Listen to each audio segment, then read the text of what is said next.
তো এতিয়ালৈ আপোনালোকৰ ৰিজাল্ট সন্দৰ্ভত একো আপডেট অহা নাই আৰু অহাকালি যিহেতু ছানডে তো আমি ভাবিলোঁ যে ছানডেটো একো আপডেট নিদিব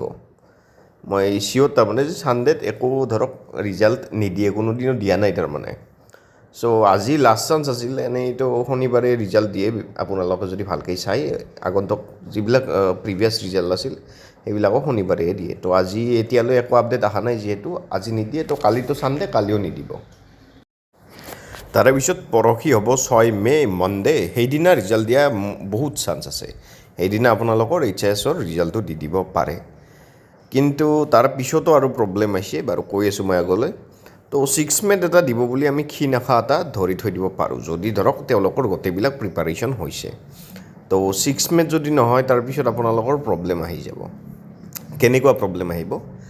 7 তাৰিখ তাৰমানে ইলেকশ্যন আমাৰ যিখন গুৱাহাটী আছে গুৱাহাটীৰ মেইন ইলেকশ্যন আৰু গুৱাহাটীৰ ইলেকশ্যনৰ সময়ত ৰিজাল্ট নিদিব 100% চিয়'ৰ অফিচবিলাক গোটেই বন্ধ থাকিব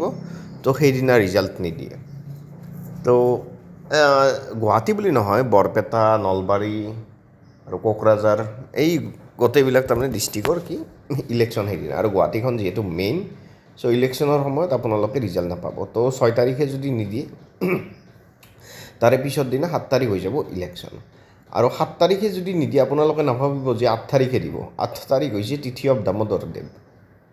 দেৱৰ তিথি আৰু দামোদৰ দেৱৰ তিথিত গোটেই যিবিলাক অফিচ কাছাৰীৰ কামবিলাক যি থাকে সেইবিলাক দামোদৰ দেৱৰ তিথিত বন্ধ থাকে তো যিহেতু বন্ধ থাকে কামটো প্ৰচেছ নহ'ব তো দামোদৰ দেৱত তাৰমানে যিটো তিথি আছে তেতিয়াও আপোনালোকক ৰিজাল্ট নিদিব এতিয়া আপোনালোকৰ হাতত থাকিল 7-8 ৰিজাল্ট নিদিয়ে 6 দিব পাৰে তাৰে পিছত আপোনালোকে ধৰিব পাৰে যে 9 মেত ৰিজাল্ট দিয়া চান্স প্ৰায় 95% আছে 95% আপোনালোকৰ চান্স আছে যে 9 মেত ৰিজাল্টটো দিব আৰু তো কৈছে যে 10 মেৰ আগতে ৰিজাল্ট দিব তো যদি 9 মেত নিদিয়ে তেতিয়াহ'লে আৰু আপোনালোকে আৰু বেলেগ চিন্তা কৰিব নালাগে মে 10লৈকে ৰখি দিয়ক সেইদিনাতো ৰিজাল্ট দিব যদি তেওঁলোকে এইবাৰ কথা নবদলে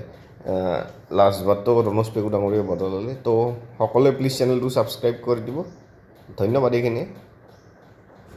সকলোৱে প্লিজ চেনেলটো ছাবস্ক্ৰাইব কৰি দিব আৰু যদি আগন্তুক APSC Assam direct recruitment DME SSC TET Indian army Assam police এনেকুৱা এক্সামছৰ কাৰণে যদি গোটেইবিলাক ৰেডিমেড নোটছ লাগে দেন ডেছক্ৰিপশ্যনত লিংক এটা আছে